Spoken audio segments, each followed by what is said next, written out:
Je suis Claire Bennett. J'ai 35 ans et, jusqu'à ce moment, je m'étais encore dit que cette soirée pourrait enfin être différente. J'avais organisé chaque détail du dîner d'anniversaire de mes parents en secret. Le salon, la nourriture, la musique, les photos sur le mur, tout. Je l'ai fait parce que je voulais leur offrir une belle soirée qui semblerait attentionnée, chaleureuse et digne de tout ce qu'ils avaient construit ensemble. Au lieu de cela, je me suis retrouvée assise là, un sourire figé sur mon visage, tandis que les gens à cette table agissaient comme si j'étais une invitée supplémentaire qui s'était trompée de salle. Ce qui faisait encore plus mal, c'est que personne ne les a arrêtés. Ma mère a baissé les yeux. Mon père a pris son verre. Personne n'a dit que ça suffisait. Personne n'a dit qu'elle avait sa place ici. Alors, j'ai posé ma fourchette, j'ai pris mon manteau et je suis sorti avant que le gâteau ne soit coupé. Je n'ai pas discuté. Je n'ai pas pleuré. Je suis juste parti. Ce qu'aucun d'eux ne savait, c'est que le salon privé, le dîner complet et toute la note du bar étaient déjà sur ma carte. Et quand la directrice des banquets est revenue à cette table 1 heure plus tard, la soirée qu'ils pensaient contrôler s'est transformée en quelque chose auquel aucun d'eux n'était préparé. Avant de vous raconter ce qui s'est passé ensuite, dites-moi ceci. Seriez-vous resté et auriez-vous souri face à ce genre d'insultes, ou seriez-vous parti comme je l'ai fait? Je devrais probablement vous raconter comment nous en sommes arrivés à cette table, car les gens comme mon frère ne disent jamais quelque chose d'aussi cruel sans raison. Cela ne semble soudain que si vous n'avez pas vécu assez longtemps dans ce schéma pour le reconnaître. Mes parents étaient mariés depuis 35 ans et pendant la plus grande partie de ma vie, je les avais vus construire une famille autour d'une règle simple. Maintenir la paix, peu importe qui en paie le prix. Ma mère, Hélène, croyait qu'il fallait tout aplanir. Mon père, David, travaillait dur, gardait la tête basse et détestait tellement les conflits qu'il pouvait rester assis en silence à travers presque n'importe quoi s'il pensait que cela empêcherait le dîner de se transformer en dispute. Et mon jeune frère Mason a appris très tôt que s'il souriait au bon moment et jouait à l'offenser au bon moment, toute la maison se réorganiserait autour de ses sentiments. J'étais celle qu'on félicitait d'être responsable et dont on attendait ensuite discrètement qu'elle n'ait besoin de rien. Mason était celui pour qui on trouvait des excuses. Il vivait toujours près de nos parents, passait d'un emploi instable à l'autre, et était toujours traité comme le centre de la famille parce qu'il était celui qui était toujours là. Je vivais à 25 minutes avec mon mari Evan, je travaillais de longues heures et j'avais construit une vie qui semblait solide de l'extérieur. Dans ma famille, cela se traduisait par une chose. Claire va bien. Claire n'a pas besoin d'aide. Claire peut l'encaisser. Quelque part en chemin, être fiable m'a transformé en la personne que tout le monde se sentait en sécurité de décevoir. Ma tante Linda a empiré les choses. C'était la sœur aînée de mon père, récemment divorcée, perpétuellement amère, et le genre de femme qui traitait chaque succès d'une autre femme comme une insulte personnelle. Elle avait décidé il y a des années que je pensais être trop bien pour la famille, principalement parce que j'avais quitté la maison, que je m'étais marié et que je ne passais pas tous mes week-ends garés dans la cuisine de mes parents à prétendre que tout allait bien. Si j'apportais du vin au dîner, je me la jouais. Si je manquais un barbecue à cause du travail, j'étais trop importante maintenant. Si je payais pour quelque chose, j'essayais de faire en sorte que tout le monde ait l'air minable. Peu importe ce que je faisais. Dans l'esprit de Linda, j'avais déjà trahi un code invisible en devenant la version de moi-même qu'elle ne pouvait pas contrôler. C'est pourquoi la fête comptait plus pour moi que je ne veux l'admettre. Je ne l'ai pas organisée juste pour célébrer mes parents. Je l'ai organisée parce qu'une partie de moi voulait encore la preuve que l'effort pouvait changer le scénario. Je voulais une soirée où personne ne lèverait les yeux au ciel quand j'aidais. Une soirée où mes parents pourraient se sentir chéris et peut-être, juste peut-être, me voir clairement. J'ai passé 3 semaines à tout planifier en secret. J'ai réservé le salon privé par l'intermédiaire d'une amie qui gérait les événements au restaurant. J'ai travaillé avec elle sur le menu parce que mon père adore un bon dîner de steak. Mais ma mère commande toujours du saumon si elle pense que personne ne fait attention. J'ai choisi une playlist avec de vieilles chansons qu'ils jouaient à la maison quand j'étais petite. J'ai fait encadrer des copies de leurs photos de mariage et les ai placées le long du mur. J'ai même arrangé un petit gâteau d'anniversaire avec le même glaçage blanc simple que ma mère faisait pour les anniversaires quand l'argent était rare. Chaque détail avait une raison. Chaque détail, c'était moi essayant une fois de plus d'aimer ma famille dans une langue que j'espérais qu'ils comprendraient enfin. La seule chose que je ne leur ai pas dite, c'est que je payais pour tout. Le salon, le traiteur, les boissons, les frais de service supplémentaires, tout. Je voulais que cela ressemble à un cadeau, pas à une performance. L'après-midi de la fête, j'étais fatigué, j'avais faim, et honnêtement, j'étais un peu ému, mais je n'arrêtais pas de me dire que ça en vaudrait la peine. Je n'avais aucune idée qu'avant même que le premier plat ne soit terminé, les mêmes personnes pour qui je m'étais plié en 4 allaient me rappeler exactement où elles pensaient que j'appartenais. À 18h30 ce soir-là, j'étais déjà au restaurant, les cheveux relevés, mon téléphone dans une main et mes nerfs tendus au point de se rompre. Le salon privé était exactement comme je l'avais imaginé à 2h du matin les nuits où je ne pouvais pas dormir. Une lumière chaude, des draps blancs propres, des photos de mariage encadrées le long d'un mur. Le gâteau mis de côté sous une cloche en verre, tout était élégant sans être guindé. Tessa, la directrice des banquets et une vieille amie de l'université, a passé en revue les derniers détails avec moi pendant que les serveurs polissaient les verres et ajustaient les couverts. Elle m'a demandé si je voulais mettre mon nom sur la petite carte de bienvenue près de l'entrée, et j'ai dit, non, juste joyeux anniversaire, maman et papa. Restons simples. Elle a souri et a dit que c'était l'un des plus beaux événements familiaux qu'elle ait vu de tout le mois. Je me souviens être resté là une seconde, regardant cette pièce et pensant que peut-être ce serait la nuit où j'arrêterais de me préparer avant chaque réunion de famille. Peut-être que cette fois, je pourrais simplement être une fille faisant quelque chose d'affectueux pour ses parents et que cela suffirait. Mason et tante Linda ont été les premiers à arriver, et à la seconde où ils sont entrés dans la pièce, j'ai senti ce vieux changement familier dans l'air. Mason a regardé autour de lui avec les mains dans les poches de sa veste et a sifflé bas comme s'il était entré dans un endroit qu'il n'avait aucune intention de respecter. Sympa, a-t-il dit, prolongeant le mot juste assez pour que cela sonne comme une accusation au lieu d'un compliment. Quelqu'un voulait vraiment faire impression ce soir. Tante Linda m'a à peine regardé avant de demander à l'un des serveurs quelle était la sélection de whisky haut de gamme. Puis elle s'est retournée, m'a jeté un lent regard de haut en bas et a dit, « Tu t'es mise sur ton 31 pour un dîner de famille, hein ?» Je portais une robe vert foncé et des talons bas. Rien de dramatique, rien de tape à accent grave-l'œil. Mais avec Linda, ça n'avait pas d'importance. Si je portais un jean, j'avais l'air négligé. Si j'avais l'air soigné, j'en faisais trop. Je leur ai adressé à tous les deux un sourire si entraîné que je me suis presque détesté pour cela, et j'ai dit, je voulais juste que ce soir soit agréable pour maman et papa. Mason a pris un amuse-gueule avant même que le reste de la famille ne soit arrivé. Linda a commandé un deuxième verre avant de finir le premier. Et à 19h, quand mes parents étaient censés arriver, ils n'étaient toujours pas là.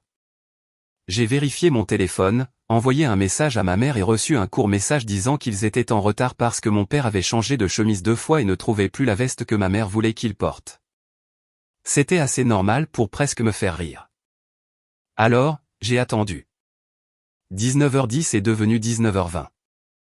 Mason a commencé à piocher dans la planche de charcuterie comme s'il rendait service au restaurant en se présentant. Linda se promenait en regardant les photos de mariage encadrées, pas d'une manière touchée, mais de la manière dont les gens inspectent quelque chose quand ils essaient de trouver une raison de le critiquer. Elle s'est arrêtée devant une des photos de mariage de mes parents et a dit, « Ta mère était si petite à l'époque. La vie vous rattrape vite. » J'ai détourné le regard avant qu'elle ne puisse voir mon visage. À 19h40, j'avais faim, j'étais fatigué et j'essayais de ne pas laisser l'ambiance se dégrader avant même que mes parents n'arrivent.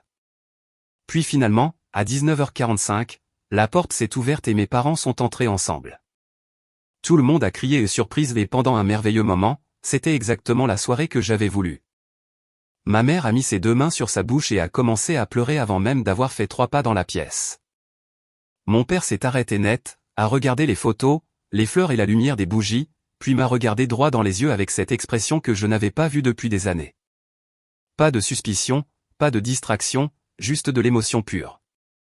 Il m'a serré dans ses bras et a murmuré, « Tu as fait tout ça. » Je n'ai pas dit oui à voix haute, mais je pense qu'il le savait. Ma mère n'arrêtait pas de toucher les cadres sur le mur et de rire des vieilles photos.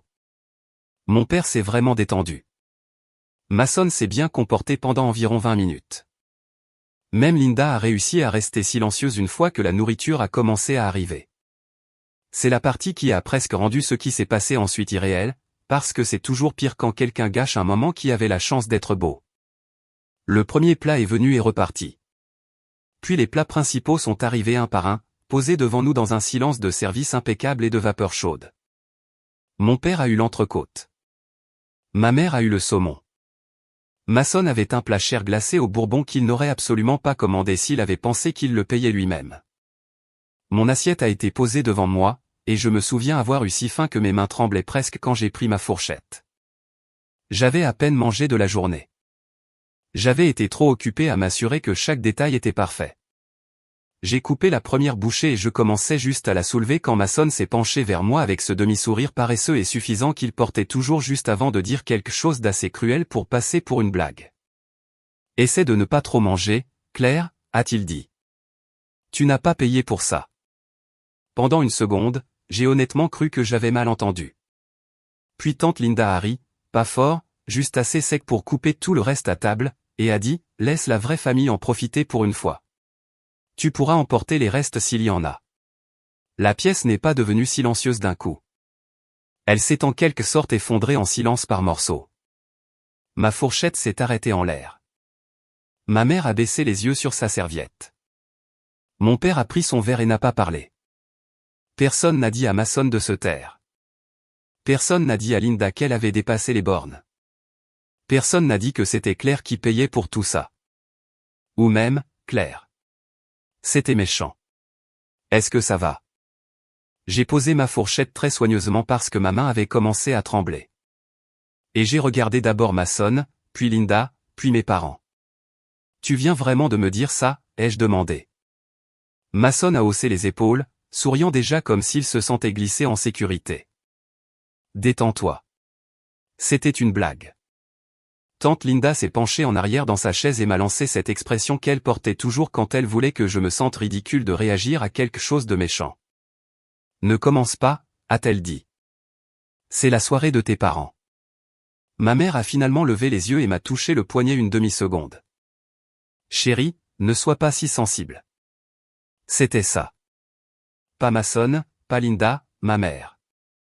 C'est à ce moment précis que quelque chose en moi a cessé de demander à être compris.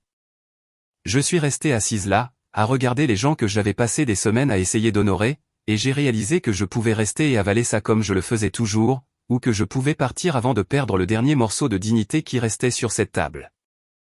Alors, je me suis levé. Pas de discours, pas de scène. J'ai pris mon manteau du dossier de la chaise et je l'ai enfilé. Ma mère a froncé les sourcils et a dit, « Claire, où vas-tu? Nous n'avons même pas encore coupé le gâteau. » Je l'ai regardé, puis mon père, puis le centre de cette table magnifiquement dressée où je me sentais soudain comme une étrangère qui avait payé pour le privilège d'être insultée en public.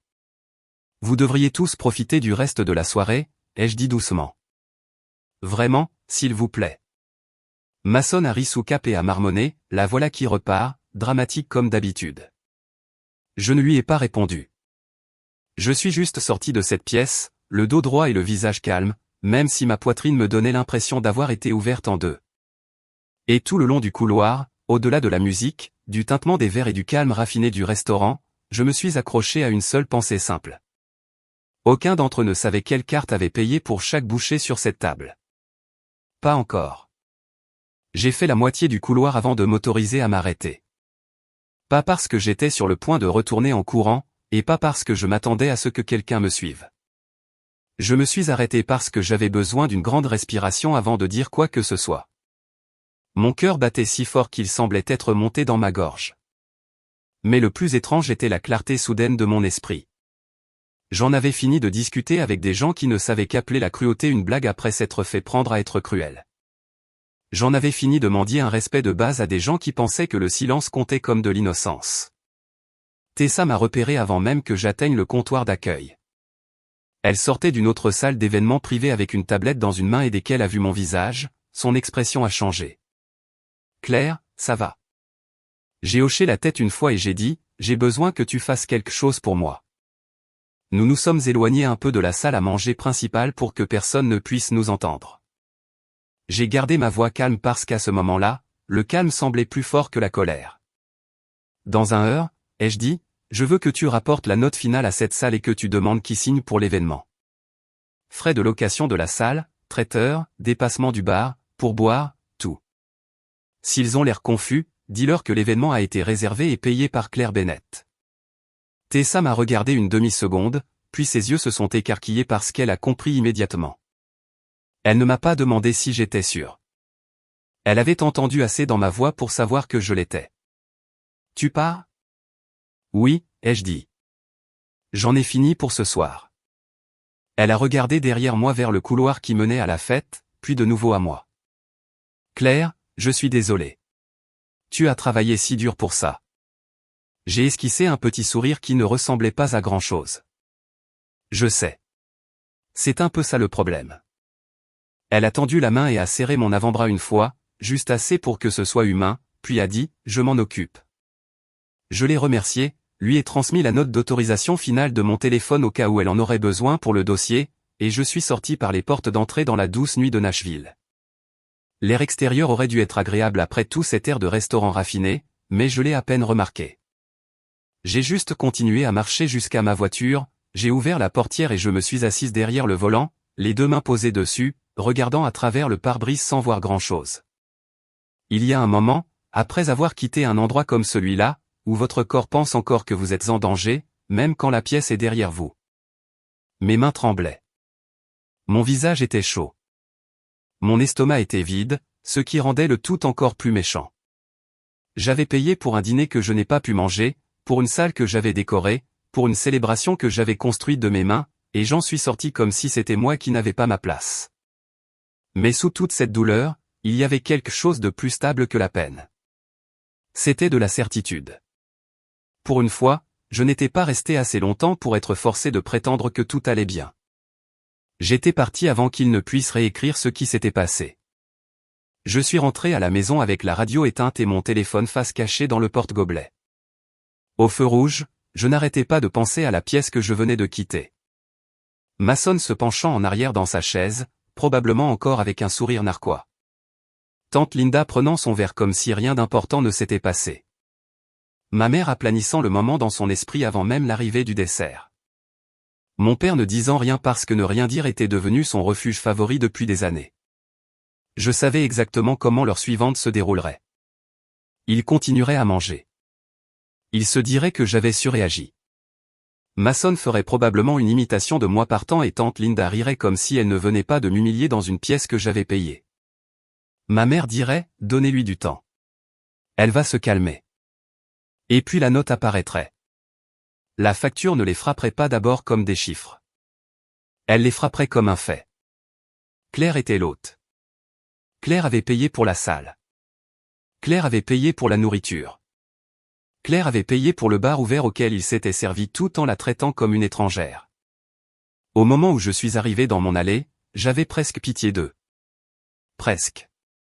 Evan n'était pas encore rentré, ce dont j'étais reconnaissante car j'avais besoin de 10 minutes de calme pour enlever mes talons, poser mon sac à main sur le comptoir de la cuisine et laisser le silence s'installer autour de moi. Je me suis versé un verre d'eau et je suis resté là, dans ma propre cuisine, toujours avec mon manteau, fixant le reflet sombre dans la fenêtre. Puis mon téléphone s'est allumé une fois avec un message de Tessa. Elle l'avait fait exactement quand je l'avais demandé. Je l'ai ouvert et j'ai lu. Je viens de quitter la salle. Personne n'a pu parler pendant une minute entière. Ton frère est devenu blanc. Ta tante m'a demandé 3 fois si j'étais sérieuse. Ta mère avait l'air sur le point de pleurer. Ton père n'arrêtait pas de répéter et elle a payé pour tout ça au point. J'ai lu le message 2 fois, puis j'ai reposé le téléphone. Je n'ai pas souri tout de suite. Ce que j'ai ressenti d'abord, c'était du soulagement. Le soulagement que la vérité soit enfin entrée dans cette pièce, même si je n'étais pas là pour le voir. Le soulagement que, pour un bref instant, personne ne pouvait parler plus fort que moi, me rejeter, ou me dire que j'imaginais ce qui s'était passé. Les faits avaient fait ce que je n'avais plus besoin de mots pour faire. Je retournai mon téléphone face cachée avant que les appels ne commencent, car je savais qu'ils allaient arriver. Et pendant ce moment de calme nocturne, je voulais qu'il reste avec le choc avant de donner à quiconque la chance de s'expliquer. Evan est rentré environ 20 minutes plus tard, m'a jeté un coup d'œil, toujours debout dans la cuisine avec mon manteau, et a su que quelque chose s'était très mal passé. Il n'a pas demandé tout de suite. Il a juste posé ses clés, traversé la pièce et dit « Raconte-moi ». Alors je l'ai fait. Je lui ai parlé de la salle, du dîner, de la façon dont tout avait l'air parfait jusqu'à ce que ce ne soit plus le cas. Je lui ai dit ce que Mason avait dit quand j'ai levé ma fourchette. Je lui ai dit ce que Linda avait ajouté. Et je lui ai dit la partie qui faisait plus mal que les deux réunis, c'est-à-dire ma mère me touchant le poignet et me disant de ne pas être si sensible pendant que mon père fixait son verre comme si le silence était en quelque sorte neutre. Evan a écouté sans m'interrompre, mais je pouvais voir la colère monter sur son visage un peu plus à chaque phrase. Quand j'ai finalement terminé, il a fait un pas en arrière comme s'il avait besoin de cet espace supplémentaire juste pour digérer à quel point tout cela était incroyable. « Laisse-moi voir si j'ai bien compris », a-t-il dit. Tu as passé des semaines à planifier un magnifique dîner d'anniversaire pour tes parents, tu as tout payé toi-même, tu t'es fait insulter à ta propre table, et personne ne t'a défendu. Ça résume bien la situation, ai-je dit. Il a regardé mon téléphone quand il a commencé à vibrer sur le comptoir pour la première fois, puis m'a regardé. Tu ne réponds pas, n'est-ce pas? J'ai secoué la tête. Pas ce soir. Bien, a-t-il dit. Puis il a commandé des plats à emporter de la petite pizzeria près de chez nous parce que la seule chose que je n'avais pas faite de toute la soirée était de manger. Il y avait quelque chose de si absurde à être assise dans ma cuisine en belle robe, à manger une pizza au pepperoni dans une boîte en carton après avoir payé pour un dîner privé dans un steakhouse que je n'ai jamais pu toucher que j'ai failli rire. Et une fois que j'ai commencé à rire, je n'ai pas pu m'arrêter. Non pas parce que c'était drôle, mais parce que parfois la seule alternative est de pleurer et j'étais trop en colère pour leur donner des larmes. Mon téléphone n'a cessé de vibrer pendant le dîner. Mason, ma mère, un numéro que je savais être celui de Linda, puis mon père, puis Mason à nouveau. J'ai retourné l'écran et j'ai continué à manger. Vers 22h30, après qu'Evan soit monté prendre sa douche, j'ai pris le téléphone juste assez longtemps pour voir les aperçus sans les ouvrir. Où es-tu parti? Appelle-moi maintenant. Tu as mis tout le monde dans l'embarras. Il y a eu un malentendu. Ta mère est très contrariée. Linda avait même laissé un message vocal. Je l'ai supprimé sans l'écouter. Cette nuit-là, j'ai mis le téléphone en silencieux et je l'ai laissé face cachée sur ma commode. Pour une fois, je ne me sentais pas obligé de gérer les conséquences du mauvais traitement que quelqu'un d'autre m'avait infligé. Le lendemain matin, je me suis réveillé avant Evan, principalement parce que mon corps ne s'était jamais complètement détendu de la nuit précédente. J'ai fait du café, je me suis assise à la table de la cuisine dans un sweatshirt trop grand, et j'ai finalement retourné mon téléphone. 52 appels manqués, 79 messages textes. La plupart étaient arrivés entre 21h45 et minuit, ce qui m'indiquait exactement combien de temps il avait fallu à la vérité pour atterrir puis se transformer en panique. Mason avait appelé 16 fois. Linda avait appelé 10 fois. Ma mère avait laissé 4 messages vocaux. Même mon père, qui évitait généralement la confrontation directe comme si cela pouvait le blesser physiquement, avait appelé 6 fois. Il y avait aussi un groupe de discussion familiale que j'avais mis en sourdine il y a des années et que j'avais oublié. Il s'illuminait maintenant de message après message. J'ai ouvert celui-là en premier. Mason avait attaqué fort et tôt. Alors c'était ça ton grand plan? Nous humilier et disparaître. Linda avait enchaîné juste après avec quelque chose sur le mauvais goût d'utiliser l'argent pour faire paraître la famille petite. Ma mère avait posté 3 versions différentes de « S'il vous plaît, arrêtez ça ». Mon père avait seulement écrit « Appelle ta sœur ». Puis il y avait les petits messages qui arrivent toujours quand les gens savent qu'ils ont tort mais ne peuvent pas se résoudre à le dire clairement. Tu aurais pu gérer ça différemment. Personne ne le pensait comme ça. C'était censé être une blague. Ta mère pleure. C'était incroyable à quelle vitesse l'histoire était devenue leur embarras au lieu de ce qu'ils avaient réellement fait. J'ai pris une longue gorgée de café et j'ai appelé ma mère en premier parce que je savais que si je ne le faisais pas, elle continuerait à escalader jusqu'à se convaincre qu'elle était la victime. Elle a répondu avant la première sonnerie complète. Claire, Dieu merci. Où étais-tu? À la maison, ai-je dit. Où je suis allé après avoir été insulté à un dîner que j'ai payé. Elle est restée silencieuse une demi-seconde, puis a balayé mon argument comme si la vitesse pouvait changer les faits. Chérie, la directrice des banquets est arrivée avec cette note, et personne ne comprenait ce qui se passait. Mason pensait qu'il y avait eu une sorte d'erreur. Linda était mortifiée. Ton père a été pris au dépourvu. J'ai ri doucement une fois parce que bien sûr, c'est par laquelle a commencé. Pas par je suis désolé. Pas par ce que Mason a dit était cruel. Juste leur confusion. J'ai dit qu'il n'y avait pas d'erreur. Je l'ai réservé. Je l'ai payé. C'était mon cadeau pour toi et papa. Une autre pause. Puis elle a dit la phrase que je savais qui allait arriver. Mason plaisantait, Claire. Tu sais comment il est. Non, maman, ai-je dit. Je sais exactement comment il est. C'est ça le problème. Et je sais comment Linda est. Je sais aussi comment tu es quand il dit quelque chose de méchant et que tu as besoin que je l'avale pour que personne d'autre ne se sente mal à l'aise. Sa voix a changé à ce moment-là. Plus fine maintenant, défensive. Ce n'est pas juste. Nous avons tous été pris au dépourvu. Tu es parti avant que nous puissions arranger les choses. Je ne suis pas parti avant que vous puissiez arranger les choses, ai-je dit. Je suis parti après qu'aucun de vous ne l'ait fait. Elle s'est mise à pleurer alors, ou peut-être à se forcer à pleurer assez pour que je sois censé reculer par culpabilité, mais je n'avais plus rien pour cette manœuvre. Je lui ai dit que j'en avais fini d'avoir la même conversation sous un costume différent et j'ai mis fin à l'appel avant qu'elle ne puisse passer le téléphone à Mason. Reniflement, ça n'a pas eu d'importance. Il a appelé 30 secondes plus tard de toute façon. Je l'ai laissé sonner 2 fois avant de répondre. Il ne s'est pas embarrassé d'un bonjour. Qu'est-ce qui ne va pas chez toi? Intéressante façon de commencer, ai-je dit. Tu m'as fait passer pour un idiot. Moi. J'ai failli sourire dans mon café. Mason, tu as réussi ça tout seul. À la seconde où tu m'as dit de ne pas trop manger de la nourriture que j'ai payée. Il s'est moqué comme si je manquais volontairement le point. C'était une blague. Tout le monde plaisante. Non, ai-je dit. Les blagues sont censées être drôles. Ce que tu as fait, c'est vérifier si tu pouvais m'humilier en public et t'en tirer. Il a commencé à parler plus fort et plus vite par-dessus moi, essayant de m'entraîner dans le vieux rythme où s'il inondait la pièce en premier, personne ne remarquait qu'il avait tort. Je l'ai interrompu et j'ai dit quelque chose que j'aurais dû dire il y a des années.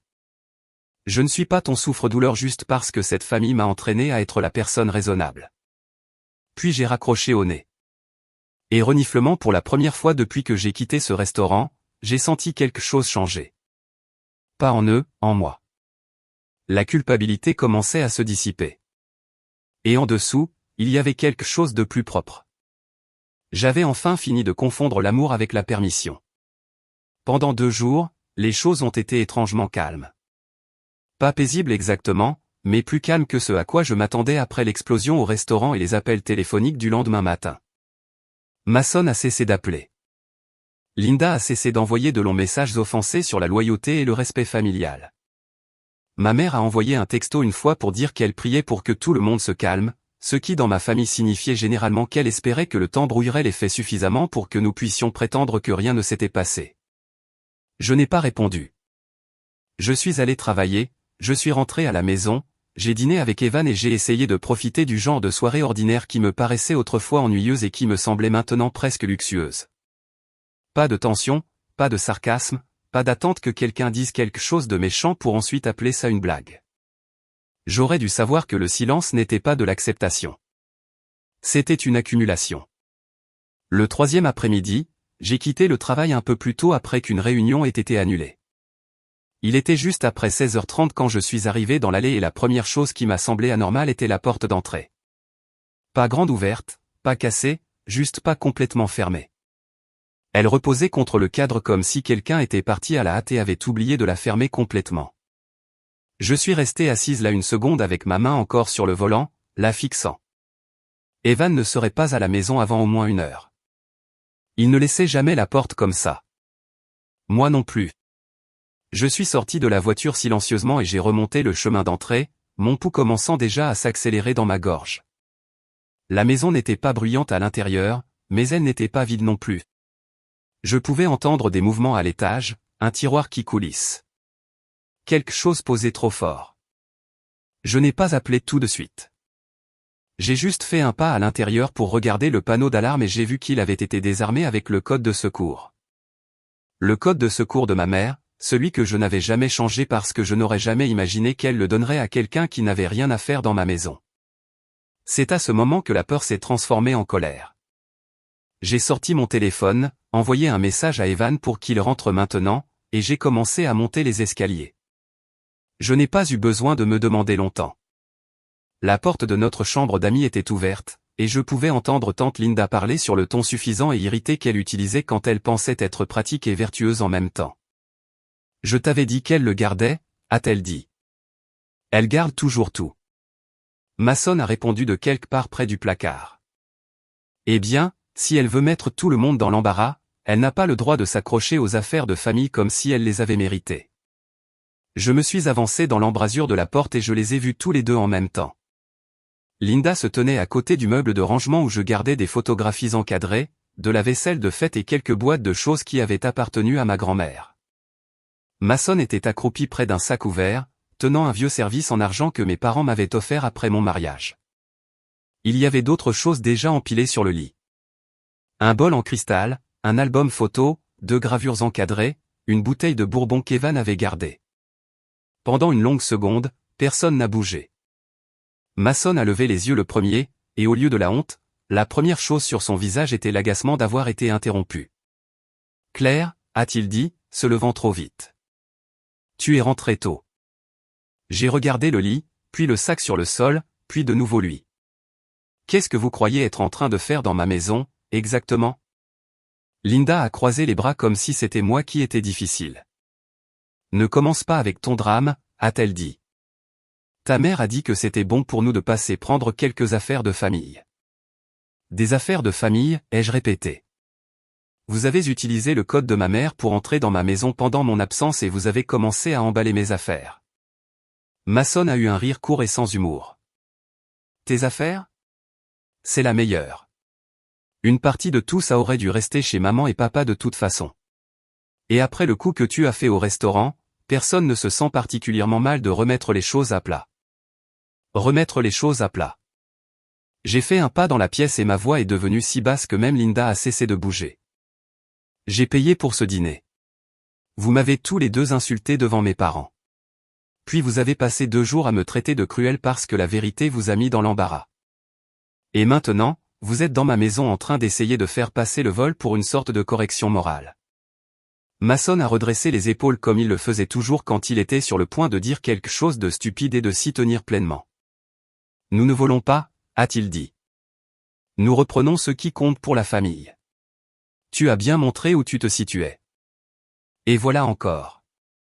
La même idée pourrie enveloppée dans des mots légèrement différents. Vraie famille, affaire de famille. Comme reniflement si les seules personnes qui comptaient étaient celles qui restaient assez proches pour contrôler. Comme si payer, planifier, aimer et être présent signifiait moins que d'être la personne la plus bruyante dans la pièce. J'ai sorti mon téléphone et je l'ai levé devant moi. Souriez si vous voulez, ai-je dit. J'enregistre maintenant. Linda m'a immédiatement crié de baisser le téléphone, ce qui m'a dit tout ce que j'avais besoin de savoir sur à quel point elle pensait que cela avait l'air innocent. Mason a fait un pas en avant, puis s'est arrêté quand il a entendu la porte d'entrée s'ouvrir en bas et Evan appeler mon nom. Je n'ai pas quitté mon frère des yeux quand j'ai répondu. En haut. Evan est monté rapidement, a vu les armoires ouvertes, la pile sur le lit, Mason au milieu de la pièce, Linda debout comme une reine en infraction dans un blazer de déstockage, et toute son expression a changé. Il n'a pas crié. Cela aurait presque été moins efficace. Il a juste regardé Mason et a dit, « Pose tout et sors de ma maison. » Mason a essayé la même faible défense qu'il avait utilisée avec moi. C'est une affaire de famille. Evan n'a même pas scié. Non, a-t-il dit, une affaire de famille, c'est un appel téléphonique. Ça, c'est une violation de domicile.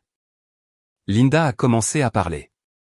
Puis quelque chose sur la permission et un malentendu et comment Hélène leur avait dit que c'était bon. Mais tout s'est effondré sous sa propre laideur. À la seconde où j'ai dit, je ne vous ai jamais donné la permission d'être ici. Pas une seule fois. Jamais.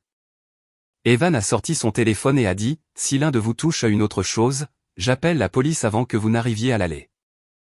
Ça a finalement percuté. Mason m'a regardé comme s'il attendait encore que je le sauve des conséquences de ses propres choix. Et quand je ne l'ai pas fait, quelque chose de laid a vacillé sur son visage. Pas de regret, du ressentiment. Un ressentiment profond, enfantin et furieux. Linda a marmonné que je déchirais la famille. J'ai failli rire parce qu'à ce moment-là, j'ai compris quelque chose que j'aurais aimé apprendre des années plus tôt. Les familles ne s'effondrent pas quand une personne fixe enfin une limite. Elles s'effondrent quand tout le monde est autorisé à la franchir continuellement. Mason a laissé tomber le service sur le lit assez fort pour me faire sursauter et lui et Linda sont passés à côté de nous dans les escaliers sans un autre mot. Nous avons entendu la porte d'entrée claquer une seconde plus tard. Puis la maison est devenue silencieuse. Evan a verrouillé la porte, s'est retourné vers moi et a dit « Nous changeons tous les codes ce soir ». J'ai hoché la tête, mais je l'entendais à peine. Parce que tout ce à quoi je pouvais penser, c'était un détail que je ne pouvais pas oublier. Ma mère leur avait donné l'accès. Pas par accident, pas par confusion, exprès. Et quand mon téléphone a commencé à sonner moins de 10 minutes plus tard avec le nom de mon père sur l'écran, je savais que ce n'était plus à propos d'une remarque cruelle au dîner. C'était devenu quelque chose de beaucoup plus grand, et personne dans ma famille n'allait pouvoir s'en cacher beaucoup plus longtemps. J'ai répondu à l'appel de mon père à la deuxième sonnerie. Sa voix semblait fatiguée quand il a dit « Claire, ta mère m'a dit qu'elle leur avait donné le code. » Je sais, ai-je dit. Alors elle sait qu'ils l'ont utilisé pour entrer dans ma maison et prendre mes affaires. Il est resté silencieux un long moment. Puis il a dit « Je suis désolé. J'aurais dû parler au restaurant. J'aurais dû parler il y a des années. » Le lendemain soir, Evan et moi sommes allés chez mes parents. Mason était là, les bras croisés. Linda était assise à côté de lui, l'air offensé au lieu d'avoir honte.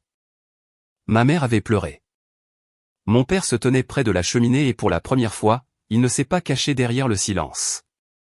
Il a regardé Mason et a dit « Tu as insulté ta sœur à un dîner qu'elle a payé, puis tu es entré dans sa maison sans permission. Ça s'arrête maintenant. » Mason a essayé d'interrompre, mais mon père l'a coupé. Puis il s'est tourné vers Linda et a dit « Tu n'es pas la bienvenue aux réunions de famille jusqu'à ce que tu puisses t'excuser sans blâmer Claire pour ta cruauté. » Ma mère a murmuré qu'elle voulait seulement que tout le monde arrête de se battre. Mon père l'a regardé et a dit « Protéger Mason des conséquences n'est pas de l'amour. » C'est comme ça que nous en sommes arrivés là. Mason a eu 30 jours pour déménager. Mon père a cessé de payer sa facture de téléphone, son assurance auto et ses dépenses d'urgence. Linda a dû rendre tout ce qu'elle avait touché et s'excuser correctement.